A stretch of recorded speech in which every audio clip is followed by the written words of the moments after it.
Hello guys, how you doing today? Today we will be looking at this GameCube right here that I have right here. The GameCube works, but we're going to be doing a little something to it.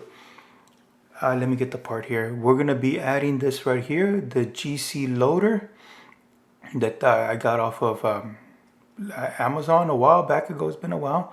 So we're going to install that. It comes with the SD card with the micro SD card in it.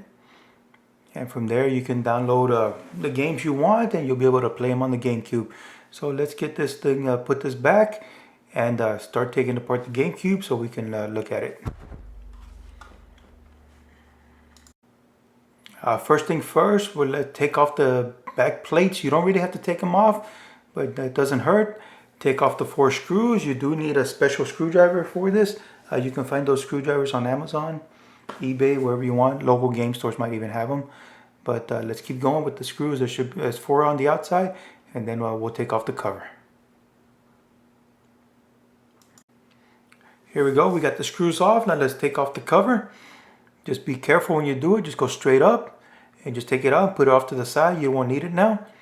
Now you can see this is the back plate. It's just a little piece of plastic that's for the back where the power goes and the AV out is connected. Put that to the side. You're just going to move the GameCube over, have it facing you, and very carefully lift up and towards you to just lower down the control ports. You don't see that white ribbon cable? You don't have to take it off, but just leave it like that. Just keep an eye on it. Make sure you don't cut it by accident. The next step will be removing all the screws. There's about 15 or so screws just holding down the disk drive. As soon as you're done taking those off, you just go around, remove all the screws. They're all the same size screws that you'll be taking them off. So the only different size is the ones from the outside to hold the case together. And here in the back, you have the fan, the power switch and the fan. It's only 2 screws.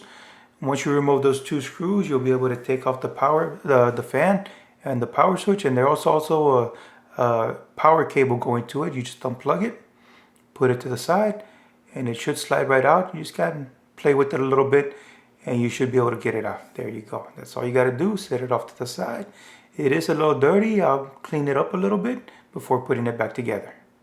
And just remove the remainder of the screws and you'll be done with this. Now at the front where the control ports are, there are 4 screws there. They're pretty long. They're about 1 inch or so long, thin screws. You just take them out and they come out with a little clip. So you just undo the screws and just pick up the clip straight up and you'll have the screws. If you get it like that, you just put it back together. If they fall down on the floor, just pick them up. But that's it. Just put it to the side. Have a nice little handy little spot where you can keep all the screws. I'm just using the calculator case, the closest thing I can find. I say just take out the screws, pick up the little clip, and they'll slide right out and just put it right there. Once you're done with that, you're ready to pick up the CD, the disk drive. You might have to jiggle it a little bit, wiggle it out, depending if you've ever done this before. If it's the first time doing it, you might have to mess around with it to get the case out, get the disk drive out. As soon as you get it out, it just comes right out, and that's all it is.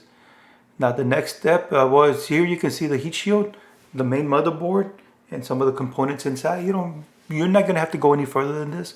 This is about as far as you're going to go with taking it apart. The only other thing you have to do is get the disk drive off the shield here. It's a couple small screws, don't worry about it, it's just a few screws. Take them out, put them to the side, and you'll be done. Then you'll be able to put this in a safe place that you can put it back together if you need it later in the future. Now just putting the final screws in place. I'm going to tighten them up a little bit and make sure they're nice and tight. You don't want to over tighten these. Once you get it in there, it's not going to move. So just flip it over and you see it there. It's not exactly lined up perfectly, but it'll do the job. And you're just going to plug it into that little section right there on the motherboard. And you'll be done as far as the installation of the GC loader. Once you just get it in there, just try not to force it in there. Just push it down. It should slide right in. After that, all the holes lined up, everything, just start getting everything ready to put all those screws back together. You'll be putting all the screws around the shield, put in the clips back to hold the control ports, put in the fan back, and then just put, as soon as you're done, you put the case on.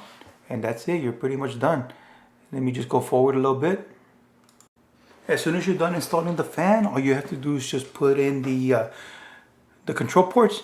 Just clip them in there. It might take you a little while to get them, but just clip them. They clip onto the post.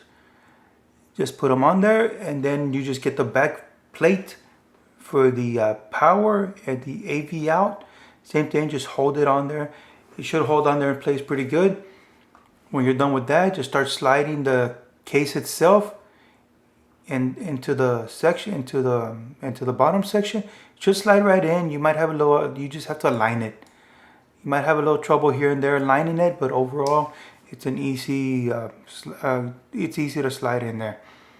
So once you get that, you can close the lid, flip it over, and the last thing we have to do is just install the plates at the bottom. And before that, we're going to put the screws in there, install the plates. Now once you're done in putting those 4 screws in there, all you have to do is just put back the little plates. You didn't really have to take them out to begin with, but it doesn't hurt. Just clean them up a little bit. Put everything back and you're done. Now you can see we're going to open up the GameCube, and you can see that big old hole in the middle. Now there's a little section you can buy on Amazon that put in there, and that helps you out, makes it look a lot better. Now we're going to look at the disk drive here. This whole thing is the disk drive. As you can see, it takes up pretty much half of the GameCube. Half of the GameCube is just the disk drive. Now let's put these screws in a nice safe place and plug it into the TV so we can check it out and see how it looks. Okay guys, here we are at the TV. This is an old Sharp TV that I'm using, connected down here to the GameCube. I just installed the GC loader in. Now we're going to turn it on, and you can see how fast this thing is as far as loading. Here we go. As you can see, the GameCube logo doesn't even have time to load.